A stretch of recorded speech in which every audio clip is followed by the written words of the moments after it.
ایک स्नाइपर की सनसनीखेज दास्तान जो तन्हा दुश्मन की फौजों से नबरदाज मारा रहा। आपके लिए पेश खिदमत है। की तरफ जाने से पहले आप सबसे गुजारिश है कि अगर अभी तक आपने हमारे चैनल को सब्सक्राइब नहीं किया तो इसे सब्सक्राइब कीजिए और वीडियो पसंद आने की सूरत में इसे लाइक और शेयर करना मत भूलिए और कमेंट करके हमें बताइए कि आपको हमारी वीडियोस कैसी लगी। आइए कहानी की तरफ चलते हैं। सारी रात की भाग दौड़ और फिर चंद घंटे की नींद के बाद मुझे अच्छी खासी भूख महसूस हो रही थी।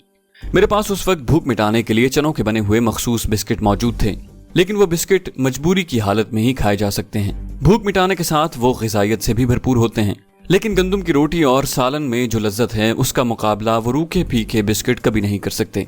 कश्मीरी लड़की रेशम ने मुझसे पूछा, खाना खाओगे? मैंने वाजिबी सा इनकार किया, ये तो तुम्हारा खाना है, अगर मैंने खा लिया तो तुम क्या खाओगी? वो बोली, मुझे कोई खास भूख नहीं है और फिर मैं रात को भी तो खा सकती हूँ, आप तो शायद कब के भूखे हों। उसने कपड़े में बंधी हुई 2 रोटियां जिन पर साग रखा हुआ था मेरे सामने रख दी। मैंने कहा, शुक्रिया, मेरे पास बिस्किट मौजूद हैं। मैंने अपना हाथ रोटियों की तरफ बढ़ा दिया। रोटियां और सालन ठंडा हो चुका था, लेकिन उसकी लज्जत और मजा बरकरार था। उसे आराम से बैठा देखकर मैंने कहा, आप भी खाए ना। वो बोली, नहीं, मैं आपके लिए चाय बनाती हूँ। अपना थैला और डंडा वहीं छोड़ते हुए वो झाड़ियों पर मुंह मारती हुई एक बकरी को पिचकारने लगी। बकरी उसकी तरफ मुतवज्जे हो गई। उसे कान से पकड़कर वो वहीं खींच लाई। अपने थैले से जस्त का एक कटोरा निकालकर उसने अपने दोनों घुटनों के दरमियान रखा। अपने दोनों हाथ से बकरी को दोहने लगी। कटोरा आधे से ज्यादा दूध का भरकर उसने नीचे रखा और बकरी को आजाद करके खुश्क लकड़ियां जमा करने लगी। जब तक मैं खाना खाता वो लकड़ियां इकट्ठी करके आग लगा चुकी थी। आग के 2 तरफ पत्थर रखकर उसने कटोरा ऊपर रखा और अपने थैले से पत्ती और चीनी निकालकर उसमें डालने लगी।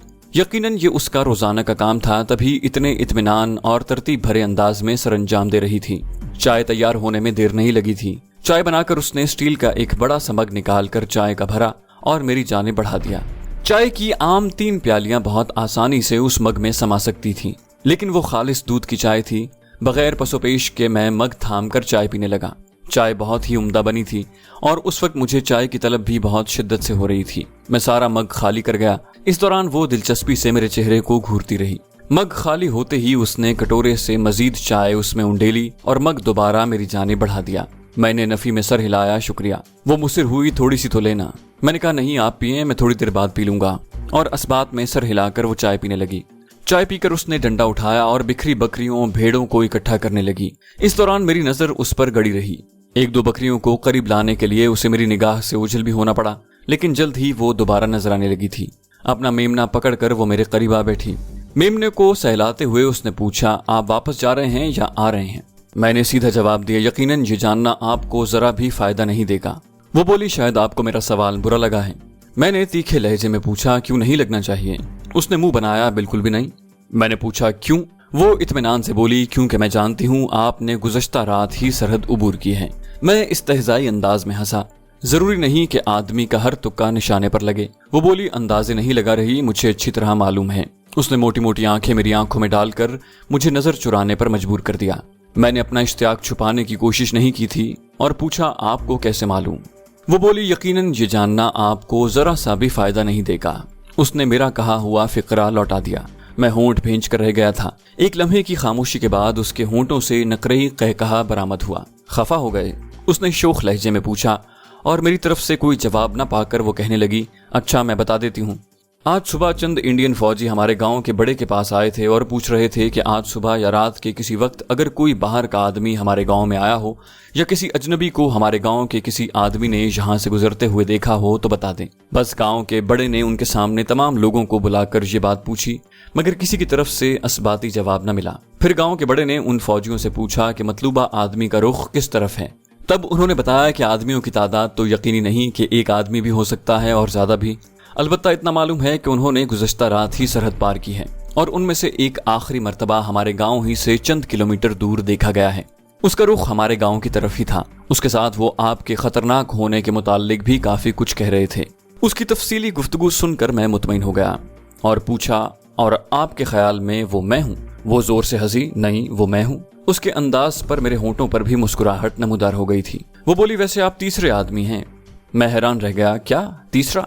वो वजाहत करते हुए बोली, मेरा मतलब है आपसे पहले भी मैं 2 मुजाहिदों से इसी जंगल में मिल चुकी हूँ। मैंने पूछा कब? वो बोली 5-6 माह हो गए होंगे, लेकिन उनकी तलाश में इंडियन फौजी नहीं आए थे। मैंने कलाई पर बंधी घड़ी पर निगाह दौड़ाई, 3:30 हो रहे थे। मैंने कहा, क्या आप मेरे लिए चाय गर्म कर सकती हैं? वो बोली, क्यों नहीं, और अपनी जगह से उठ गई। उसका रुख उसी जानिब था जिधर दोपहर को हिंदू फौजी गए थे। अगले ही लम्हे वो सुर्रत से नीचे बैठी, मेरी तरफ देखते हुए वो घबराए हुए लहजे में बोली, वो खबीस वापस आ रहे हैं। ये सुनकर एक लम्हे के लिए तो मैं सुनसा हो गया था, लेकिन उसके साथ ही मेरे दिमाग में हिफाजती तदबीर भी आ गई। इतना वक्त नहीं था कि मैं मचान में घुस सकता या वहां से उठकर दूर जा सकता। मैं फौरन जमीन में उल्टा लेटकर अकबी झाड़ी में घुसने लगा। एक अक्लमंदी रेशम ने यह की कि वो अपना झोला और चाय के बर्तन उठाकर उस पत्थर की तरफ बढ़ गई जहां वो पहले लेटी थी। एक आवाज आई, देखा, मैंने कहा था ना ये दोपहर के बाद ही वापस लौटेगी। सलीम के खबासत भरे लहजे ने मेरे कानों में जहर उंडेला। उसके साथ दूसरा प्रदीप सिंह ही था। मान गए यार, मानना तो पड़ेगा सरदार जी, और देखा कैसी लाजवाब तरकीब लड़ाई है। वो साला सूबेदार तो परेशान ही हो गया था। इस फूल का रस चूसने के लिए मुझे खुद को ढलान से भी नीचे लुढ़काना पड़ा।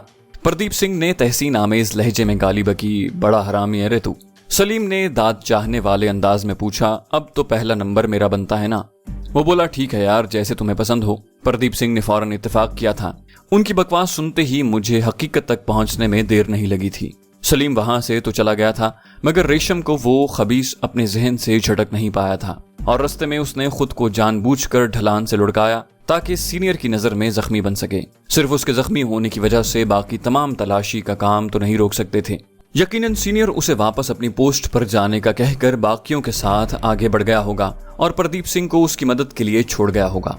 बाकियों के आगे बढ़ते ही वो दोनों रेशम की तलाश में निकल पड़े। अब ये रेशम की बदकिस्मती कि वो मेरी वजह से अब तक उस जगह से हिल नहीं पाई थी, बल्कि वो वहां से कहीं और चली जाती तब भी उन्होंने उसे तलाश कर लेना था। उनके जहन पर उस वक्त शैतान सवार था। उनकी बकवास रेशम ने भी सुन ली थी। वो घबराए हुए अंदाज में अपनी चीजें झोले में डाल रही थी।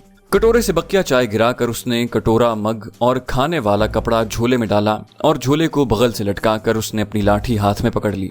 उसके करीब पहुंचते ही सलीम ने घटिया अंदाज में पूछा, कहाँ के इरादे हैं मेरी बुलबुल? रेशम का चेहरा पीला पड़ गया था। मैंने घर जाना है। वो उन दोनों के इरादे से बेखबर नहीं थी। वो बोला, चली जाना मेरी जान, हमने तुम्हें कौन सा पूरी रात मसरूफ रखना है। सलीम के वजाहत भरे अल्फाज सुनकर रेशम कांपने लगी। वो मिनमिनाई, खुदा के वास्ते मुझे जाने दो। सलीम ने उसी के अंदाज में जवाब दिया, खुदा के वास्ते ऐसा न कहो। प्रदीप सिंह यूं कहकहा लगाकर हंसा जैसे सलीम ने कोई लतीफा सुनाया हो। आपको अल्लाह का वास्ता, अल्लाह के रसूल का वास्ता। रेशम ने आंसू बहाते हुए अपने दोनों हाथ उनके सामने जोड़ दिए थे, मगर उन पर शैतान सवार था। प्रदीप सिंह तो चलो सिख था, लेकिन सलीम के ऊपर भी इन मुकद्दस नामों के वास्तों ने कोई असर नहीं डाला था। सलीम खबासत से हंसा, अरे शहजादी घबराती क्यों हो?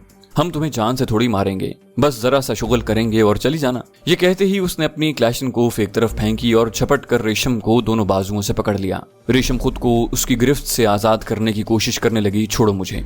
वो एक कश्मीरी चरवाहन थी, बिला शक व शुबा उसके अंदर अच्छी खासी कुव्वत मौजूद थी।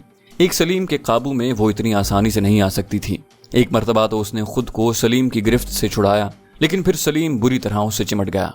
इसी दौरान प्रदीप सिंह भी अपना हथियार फेंककर तड़पती मचलती रेशम को काबू करने में सलीम की मदद करने लगा। मैं उस वक्त तक गुमगू की कैफियत में था। गो मैं इतना बेजमीर और बुज़दिल नहीं था कि एक मासूम लड़की को अपनी नजरों के सामने लुटता देखता रहता। मैं बस मुनासिब मौके के इंतजार में था, और जिस वक्त प्रदीप सिंह ने भी अपना हथियार नीचे फेंका, मैं झाड़ी से निकल आया। मैंने अपने हाथ में साइलेंसर लगा ग्लॉक थाम लिया था। उसी वक्त रेशम के मुंह से मिन्नत और दर्द भरे अंदाज में निकला, खुदा के लिए मेरी मदद करो। और इसमें कोई शक नहीं कि उसने उस वक्त मुझे ही पुकारा था। मैं सुर्रत से उनके करीब पहुंचा। मेरे दौड़ते कदमों की आवाज सुनकर प्रदीप सिंह ने हैरानी से मुड़कर देखा, मगर उसका यह देखना किसी काम नहीं आ सका था। ट्रिगर दबाने से हल्की सी ट्रिंच की आवाज निकली और प्रदीप सिंह की खोपड़ी में रोशनदान खुल गया था। वो उलटकर पीछे गिरा और मुंह काला करने की हसरत दिल में लिए तड़पने लगा। सलीम को भी किसी गड़बड़ का एहसास हो गया था। उसने पीछे मुड़कर देखा, प्रदीप सिंह का खून में नहाया तड़पता जिस्म और मेरे हाथ में पकड़ा हुआ ग्लॉक, जो साइलेंसर लगाने से मजीद भयानक हो गया था। देखते ही वो घबरा कर खड़ा हो गया था। कौन हो तुम? मैंने कहा, कुत्तों और खिंजीरों का शिकारी। और मैंने उसके चेहरे पर पिस्तौल की नाल रसीद की। उफ कहते हुए उसने अपने फटे हुए होंठों पर हाथ रख लिए थे। मैंने जहरीले लहजे में कहा, माजरत खा हूँ, शायद जोर की लगी है। वो बोला, मैं भी मुसलमान हूँ, मैं खुदा की कसम मुसलमान हूँ। मैंने इस्तेहज़ाई लहजे में पूछा, सच में? जोश से कहते हुए वो पहला कलमा दोहराने लगा, अल्लाह पाक की कसम मैं मुसलमान हूँ। मैंने आंखों से कहर बरसाती रेशम की तरफ इशारा करते हुए पूछा, अच्छा तो ये कौन सी इबादत कर रहे थे? वो इतने गुस्से में थी कि अपने फटे हुए गिरेबान पर भी तवज्जो न दे सकी। वो गलती हो गई, मुझे उसने वरगलाया था। उसने प्रदीप सिंह की लाश की तरफ इशारा किया। इस मर्तबा उसकी बात का जवाब दिए बगैर मैंने ट्रिगर दबा दिया। गोली उसके बाएं घुटने में लगी थी। हाय कहते हुए वो जमीन पर गिर गया। उसकी हाय पर तवज्जो दिए बगैर मैंने दोबारा ट्रिगर दबाया। उसके दूसरे घुटने में भी सुराख हो गया। खुदा के वास्ते मुझे माफ कर दो, वो जोर से चीखा था। उसका बदन मुसलसल लरज रहा था। मैंने पूछा, मालूम है इस सिख को मैंने क्यों इतनी आसान मौत के हवाले किया है? वो गिड़गिड़ाया, अल्लाह के वास्ते छोड़ दो, माफ कर दो। मगर मैं उसकी माफी पर तवज्जो दिए बगैर बोला, क्योंकि ये गैर मुस्लिम था और तुम किस मुंह से ये मुकद्दस नाम अपने गंदे होंठों से अदा कर रहे हो? मैंने अपने जूते की एड़ी पूरी कुव्वत से उसके मुंह पर मारी। उसके सामने वाले सारे दांत टूट गए और साथ ही उसके होंठों से खून उबल पड़ा। वो जोर जोर से कराहने लगा। मैंने रेशम से पूछा, क्या तुम इस गंदे वजूद से धरती को पाक करना चाहोगी? उसने असबात में सर हिला दिया। मैंने पिस्टल उसकी तरफ बढ़ा दिया। ये लो। नफी में सर हिलाते हुए उसने जमीन पर पड़ा 9-10 किलो वजनी पत्थर उठाया और सलीम की तरफ बढ़ी। सलीम ने उसे पत्थर लेकर अपनी जानिब बढ़ते देखा तो जोर जोर से दाएं बाएं सर हिलाते हुए हाथ बांधने लगा। उसके जख्मी मुंह से अजीबोगरीब आवाजें निकल रही थीं। उस पर तवज्जो दिए बगैर रेशम ने अपने दोनों हाथों सर से बुलंद किए और पूरी कुव्वत से पत्थर सलीम के सर पर दे मारा। उसे चीखने का मौका भी नहीं मिला था। 2-3 दफा हाथ पांव झटक कर वो दुनियावी गमों से आजाद हो गया। रेशम ने करीब आकर मेरे दोनों हाथ थाम कर रिंधे हुए लहजे में कहा, अल्लाह पाक आपको सलामत रखे, खुश रखे और हर गम से आजाद रखे। आमीन कहते हुए मैंने उसके फटे हुए गिरेबान से नजरें चुराई जो कुछ मख्फी राजों को आश्कार करने पर तुला हुआ था, और गला खनकारते हुए बोला, वैसे इस वक्त आपके दुपट्टे की जरूरत बाल छुपाने से ज्यादा कहीं और है। जी। उसने सवालिया नजरों से मेरी जानिब देखा। उसकी समझ में मेरी बात नहीं आई थी। उसने अपना गिरेबान देखा। एकदम उसके चेहरे पर शर्म की लाली कौसे कज़ा के रंगों की तरह फैल गई। अब वो मैं कहकर उसने रुख दूसरी जानिब मोड़ा और अपने फटे हुए गिरेबान के साथ कोई जरूरी कार्रवाई करने लगी, जबकि मैं उनकी लाशों की तरफ मुतवज्जे हो गया था। इन लाशों का छुपाना निहायत जरूरी था, वरना इस गांव के लोग किसी मुसीबत में भी पड़ सकते थे। क्योंकि सलीम की लाश देखकर किसी को भी ये अंदाजा लगाते देर नहीं लगती कि उसे दर्दनाक तरीके से हलाक किया गया है, और ऐसा किसी वजह से ही किया जा सकता है। जासूस या दहशतगर्द गोली मारने पर ही इक्तफा करते हैं, यूं तशद्दुद का निशाना नहीं बनाते। गो वो ये भी सोच सकते थे कि इससे पूछगिछ के लिए उस पर यूं तशद्दुद किया गया है, लेकिन फिर भी इसमें कुछ न कुछ रेशम की जात मुलव्विस हो रही थी, क्योंकि इन दोनों के वापस पलटने की वजह रेशम के अलावा और कोई नहीं हो सकती थी। क्या सोच रहे हो? रेशम की आवाज ने मुझे ख्यालों की दुनिया से बाहर निकाला। मैंने कहा, इन लाशों को छुपाने के बारे में सोच रहा हूँ। वो बोली, इसकी क्या जरूरत है? मैंने कहा, तुम्हारा क्या ख्याल है कि अपने 2 बंदों की गुमशुदगी इंडियन फौज को आसानी से हजम हो जाएगी? वो बोली, इतना तो मैं भी जानती हूँ कि कोई ना कोई उन्हें इत्तला जरूर दे देगा। मैंने कहा, तो जब उन्हें पता चलेगा और वो लाशें उठाने आएंगे तो सोचेंगे नहीं कि यहाँ क्यों आए थे? कम से कम इतना अंदाजा तो उन्हें हो जाएगा कि ये किसी लड़की के पीछे यहाँ तक पहुंचे हैं, और इस तरह शक की जद में तुम्हारी जात भी आ सकती है। क्या इन दरिंदों की तफ्तीश का सामना कर लोगी? अपनी बात की वजाहत करते हुए मैंने पूछा। उसने खौफ से झरझरी भरते हुए कहा, इन्हें कैसे छुपाएं? मैं धीरे से हंसा। मेरा ख्याल है तुम्हारी समझ में मेरी बात आ गई है। वो दुख भरे अंदाज में बोली, लाशें छुपाने की कोई तरकीब भी सोचोगे? मैंने कहा, आप तो खफा हो गई। वो बोली, तो और क्या करूं? खफा होने का हक भी छीनना है। उसके लहजे में इंतहा की बेबसी के साथ तंज का अंसर भी शामिल था। मैंने कहा, मेरा ख्याल है इसमें सब मेरा कसूर नहीं है। मुझे उसका तंज अच्छा नहीं लगा था। वो बोली, क्या कसूर नहीं है? क्या आप एक आज़ाद मुसलमान मुल्क के शहरी नहीं हैं? क्या आप मुसलमान नहीं हैं? उसका गुस्से भरा अंदाज मुझे हैरान कर गया। मैंने कहा, रेशम, आपकी बातें मेरे सर से काफी बुलंद गुजर रही हैं। वो बोली, आपको समझने की जरूरत भी क्या है? यूं भी वो मुसलमान तो कब के मर चुके जो एक जिस्म की मानिंद हुआ करते थे। एक उज़्व की तकलीफ पर सारा जिस्म बेचैनी और बेकरारी महसूस करता है। अब कहाँ से लाऊं वो तारिक बिन ज़ियाद और मोहम्मद बिन कासिम? अब तो लगता है कि हमारे मुजाहिदीन को ऐशो निशात की महाफिल से ही फुर्सत नहीं मिल रही। जाने कब वो ख्वाब गफलत से बेदार होकर अपनी माओ, बहनों और बेटियों की खबर लेंगे। एक लम्हे के लिए रुककर वो इस्तेहज़ाई अंदाज में हंसी और फिर उसकी बात जारी रही। यकीनन वो दिन कभी नहीं आएगा।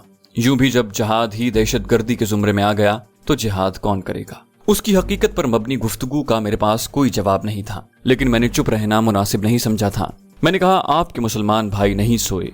यकीनन जिससे जितना हो सकता है वो कर रहा है, और उसकी जिंदा मिसाल मेरी सूरत में आपके सामने मौजूद है। बाकी हमारे हुक्मरान क्या कर रहे हैं, उनका जवाब आवाम से मांगना यकीनन ज्यादती है। वो हार मानने पर तैयार नहीं थी। बोली, हुक्मरानों का चुनाव अवाम ही करती है। मैंने कहा, गालिबन इस लाहासिल बहस की वजह से हम अपना वक्त बर्बाद कर रहे हैं। वो बोली, सही कहा।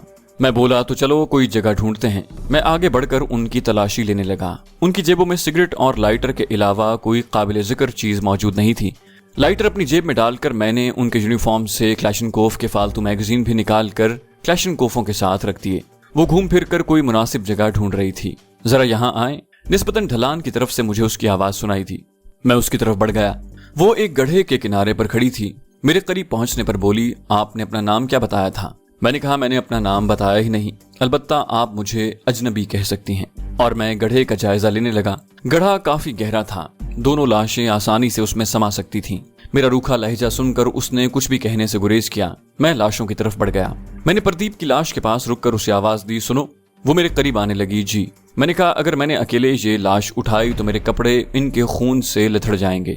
नजदीक पहुंचकर उसने प्रदीप सिंह को दोनों हाथों से पकड़कर कहा, चलो मिलकर उठा लेते हैं। मैंने प्रदीप सिंह की टांगों से पकड़ लिया। उसे गड्ढे में धकेल कर हमने सलीम के साथ भी वही किया और उसके बाद वहां बिखरे पत्थरों और कंकरों से गड्ढे को पाटने लगे। इस काम में हमें घंटा भर लग गया था। उनकी लाशों की तरफ से बेफिक्री होते ही मैं रेशम को मुखातिब हुआ। इनकी दोनों क्लैशनकोफें किसी ऐसी जगह छुपा दो जहां आसानी से न ढूंढी जा सकें, और खबरदार उन्हें घर ले जाने की कोशिश न करना। उन पर नंबर लिखे होते हैं। इंडियन फौजी उन्हें देखते ही फौरन पहचान जाएंगे। उसने मुंह बनाते हुए कहा, इन्हें भी गड्ढे में ही दबा देना चाहिए। मैंने कहा, शायद काम आ जाएं। मेरा मतलब है कभी किसी मुजाहिद से सामना हो तो आप ये उनके हवाले कर सकती हैं। वो बोली, आप ही लेते जाएं ना, क्या आप मुजाहिद नहीं हैं? मैंने कहा, नहीं, मैं मुजाहिद नहीं हूँ, बस किसी जाती काम से सरहद उबूर की थी, गलती से इनकी नजर में आ गया और उसके बाद से मुसलसल भागता फिर रहा हूँ। वो बोली, शायद झूठ बोलने का कोई डिप्लोमा ही किया हुआ है आपने। मजाही अंदाज में कहते हुए वो नीचे पड़ी क्लैशनकोफें उठाने लगी। और शायद आपको भूल गया है कि थोड़ी देर पहले आप कोई और भड़क मार चुके हैं। मैंने कहा, ये 2 मैगजीन भी साथ रख दो। उसके तंज पर तबसरा किए बगैर मैंने फालतू मैगजीन में से 2 उसकी जानिब बढ़ा दी। गो मुझे उनकी जरूरत थी, लेकिन ज्यादा वजन साथ न रखना मुनासिब था। दोनों क्लैशनकोफें उठाकर उसने मेरे हाथ से मैगजीनें ली और एक बड़ी चट्टान की तरफ बढ़ गई। चट्टान की जड़ में गन्ने रख कर वो उन्हें पत्थरों से ढांपने लगी। मैंने कहा, अभी आर्जी तौर पर तो यूं ही रख दो, लेकिन कल कोशिश करना कि इन्हें प्लास्टिक में लपेट लेना, क्योंकि इस तरह तो ये जंग पकड़कर नाकारा हो जाएंगी। वो बोली, मशवरे का शुक्रिया, और गन्स छुपाकर वो वापस पलट आई। मैं वहां बिखरे हुए खून को छुपाने के लिए कंकर और मिट्टी वगैरह डालने लगा। गो इतने बड़े इलाके में जमीन पर पड़े चंद धब्बों को ढूंढना नामुमकिन था, लेकिन कोई मकामी आदमी वो धब्बे देखकर किसी को इत्तला दे सकता था, और ऐसी बात फैलते देर नहीं लगती। और अगर ऐसा होता तो ये लड़की उन बुज़दिलों के हत्थे चढ़ जाती, और चाणक्य के चेले उसके साथ क्या करते, ये सोचना कोई दूर की बात नहीं थी। मैंने घड़ी पर नजर दौड़ाकर कहा, अब आपको वापस लौटना चाहिए। वो बोली, चाय बनाने में इतनी देर नहीं लगेगी। अपनी दूध वाली बकरी की तलाश में उसने चारों तरफ नजरें दौड़ाई। मैंने कहा, नहीं, तुम्हें देर हो जाएगी। मैंने नफी में सर हिलाया, मगर मेरी बात को दरखोर एतना न जानते हुए वो मतलूबा बकरी की तरफ बढ़ गई। उसे मसरूफ छोड़कर मैं लकड़ी इकट्ठी करने लगा। खुश्क लकड़ियों की वहां कमी नहीं थी। उसके दूध दोहने तक मैं आग भड़का चुका था। कटोरा आग पर रख कर वो पत्ती चीनी शामिल करने लगी। चाय तैयार होते देर नहीं लगती। मग भरकर उसने मेरी जानिब बढ़ा दिया। मैं गरम गरम चाय से लुत्फानंदोज होने लगा। उसने झिझकते हुए ऑफर किया, अगर चाहो तो मैं रात का खाना ला सकती हूँ। मैंने कहा, जरूरत नहीं है। उस पर भरोसा करने के बावजूद मैं ये खतरा मोल लेने के लिए तैयार नहीं था। उसने फीके लहजे में कहा, शायद मुझ पर भरोसा नहीं। मैंने कहा, जब मालूम है तो मेरे मुंह से सुनना जरूरी है। वो बोली, वजह? मैं साफ गोई से बोला, किसी भी अनजान पर भरोसा करना नाकाबिल तलाफी नुकसान का बायस बन सकता है। वो बोली, क्या अब भी मैं अनजान हूँ? उसका लहजा दुखी हो गया। मैंने कहा, मैं क्या कहूँ? वो बोली, कहने को बचा ही क्या है। उसने कटोरे ही को मुंह लगाकर चाय पीना शुरू कर दी। सूरज पहाड़ के पीछे छुप गया था, लेकिन पहाड़ की चोटियों पर अब तक सुनहरी धूप नजर आ रही थी। हल्की हल्की हवा सर्दी की शिद्दत में इजाफा करने लगी। हम दोनों आग के करीब से मटाए थे। चाय पीकर उसने मग और कटोरा अपने कपड़े के थैले में डाला और डंडा लेकर अपने रेवड़ को इकट्ठा करने लगी। यूं भी पालतू जानवरों को बस इशारे की जरूरत होती है। भेड़ बकरियां अपने मतलूबा रास्ते पर हो लीं। रेवड़ को अपने रास्ते पर लगाकर वो मेरे करीब आई। खुदा हाफिज। मेरी तरफ गहरी निगाहों से देखते हुए वो उदासी भरे लहजे में बोली। मैंने भी कहा, फी अमानिल्लाह। एक लम्हा मुझे घूरने के बाद वो मुड़ी और अपनी भेड़ बकरियों के पीछे चल पड़ी। छोटा मेमना उसके साथ साथ था। मैं आग पर लकड़ियां डालने लगा। चंद कदम लेकर वो पीछे मुड़ी और बोली, झूठे अजनबी, क्या इसी रास्ते से वापस आओगे? मैंने बेरुखी से जवाब दिया, मालूम नहीं। वो बोली, मैं इंतजार करूंगी। ہو سکے تو میرا انتظار کا اختتام کرتے جانا، اس نے عجیب سے لہجے میں کہا تھا۔ مجھ سے کوئی جواب نہیں بن پڑا تھا۔ میں سر جھکائے آگ تاپتا رہا۔ اپنے چہرے پر مجھے اس کی نگاہوں کی تپش محسوس ہو رہی تھی۔ وہ چند لمحے میرے بولنے کی منتظر رہی اور پھر اس کے ہونٹوں سے رندی ہوئی آواز برآمد ہوئی، اپنا خیال رکھنا اجنبی، اور یہ کہہ کر وہ مڑ گئی۔ میرے ہونٹوں سے بے ساختہ پھسل گیا، میرا نام ذیشان ہے۔ وہ ایک دفعہ پھر مڑی، شکریہ، امید کرتی ہوں یہ سچ ہوگا۔ یہ کہتے ہی وہ جھاڑیوں کے پیچھے روپوش ہو گئی تھی۔ میرے دل کے کسی نہاں کونے میں ہلکی سی کسک نے سر ابھارا، لیکن اس کے ساتھ ہی میرے دماغ میں ماہین کی یاد تازہ ہوئی اور میرے اندر تلخی پھیلتی چلی گئی۔ میں نے اضطراری انداز میں بچی ہوئی تمام لکڑیاں آگ میں ڈالیں اور اپنی کلیشن اٹھانے کے لیے مچان کی طرف بڑھ گیا۔ اپنی کلیشن کوف اور تھیلا اٹھا کر میں دوبارہ آگ کے قریب آ بیٹھا۔ مجھے یقین تھا کہ ریشم کے گھر پہنچنے تک شام کا اندھیرا چھا جانا تھا۔ اتنی جلدی وہ میرے خلاف کوئی کارروائی نہیں کر سکتی تھی۔ یوں بھی انڈیا کی کوئی پوسٹ ان کے گاؤں کے اتنے زیادہ قریب نہیں تھی جہاں جا کر وہ میرے بارے میں اطلاع دیتی اور آنن فانن وہ میرے خلاف کوئی کارروائی کرتے۔ سب سے بڑھ کر میرا دل چاہ رہا تھا کہ اس پر اعتبار کروں۔ کلیشن کوف گود میں رکھ کر میں آگ تاپتا رہا۔ میرا ارادہ تھا کہ شام کا اندھیرا گہرا ہوتے ہی وہاں سے نکل پڑوں گا۔ ریشم کو گئے ہوئے گھنٹہ ڈیڑھ گھنٹہ ہو رہا تھا۔ سورج غروب ہو چکا تھا۔ ہر طرف ملگجا اندھیرا پھیل گیا تھا۔ اچانک مجھے لگا کہ کوئی اس طرف سے آ رہا ہے۔ میں نے فوراً کلیشن کوف ہاتھوں میں تھامی اور پاس پڑے ہوئے ایک بڑے سے پتھر کے پیچھے ہو گیا۔ میری نظریں آواز کی طرف نگران ہو گئیں اور پھر ملگجے اندھیرے میں وہاں سے ریشم کو برآمد ہوتے دیکھ کر میرا ماتھا ٹھنکا۔ اس کا رخ آگ کی جانب ہی تھا۔ پھولے ہوئے سانسوں کے ساتھ اس نے دھیمے لہجے میں پکارا، اجنبی۔ یقیناً وہ بھاگتی ہوئی آئی تھی۔ میں جانتی ہوں آپ کہیں قریب ہی ہیں، جب یقین آ جائے کہ میں اکیلی ہوں تب سامنے آ جانا، میں بس آپ کے لیے کھانا لائی ہوں۔ میں نے سامنے آتے ہوئے کہا، ویسے آپ کو اس وقت گھر سے اکیلے نہیں نکلنا چاہیے تھا۔ وہ بولی، تو اب میں اکیلی کب ہوں؟ آپ میرے ساتھ ہیں نا، اور آپ کی موجودگی میں مجھے کوئی خوف محسوس نہیں ہو رہا۔ میں نے کہا، اچھا اب ایسا ہے کہ میرے جانے کا وقت ہو گیا ہے اور فی الحال مجھے بھوک نہیں ہے، کیونکہ زیادہ دیر نہیں ہوئی کہ جب میں نے لیٹر بھر چائے اپنے معدے میں ڈالی ہے، اس لیے تم اپنا کھانا واپس لے جا سکتی ہو۔ وہ بولی، واہ بہت خوب۔ میں اپنی پیاری بکریوں کو اکیلا چھوڑ کر یہاں سے بھاگتے ہوئے گھر پہنچی اور وہاں سے واپس بھی اسی حالت میں آئی، صرف آپ کے کھانے کے لیے، اور آپ کہہ رہے ہیں کہ آپ کو بھوک نہیں ہے۔ میں نے کہا، میرے کہنے کا مطلب ہے کہ تم گھر جا سکتی ہو، میں یہ کھانا بعد میں کھا لوں گا۔ وہ بولی، پتہ ہے اس کپڑے پر میں نے اپنے ہاتھوں سے بیل بوٹے کاڑے ہیں، اپنا نام بھی لکھا ہے، کھانا کھا کر اسے پھینک نہ دینا۔ میں نے کہا، یقیناً اس سے پہلے ملنے والے مجاہدوں کو کھانا دیتے ہوئے بھی آپ نے کچھ ایسا ہی کہا ہوگا۔ میرا لہجہ اتنا طنزیہ نہیں تھا جتنے الفاظ زہریلے تھے۔ اپنی بات کا اثر دیکھنے کے لیے میں اس کے چہرے کو ہی دیکھتا رہا۔ آگ کی لپیٹیں اس کے چہرے کو مزید دلکش بنا رہی تھیں۔ وہ جیسے گہری سوچ میں ڈوب گئی۔ وہ بولی، ہاں میں نے ان دونوں کے لیے بھی گھر سے کھانا لایا تھا، کیونکہ انہوں نے مجھ سے خود مانگا تھا۔ وہ آپ کی طرح شکی مزاج نہیں تھے۔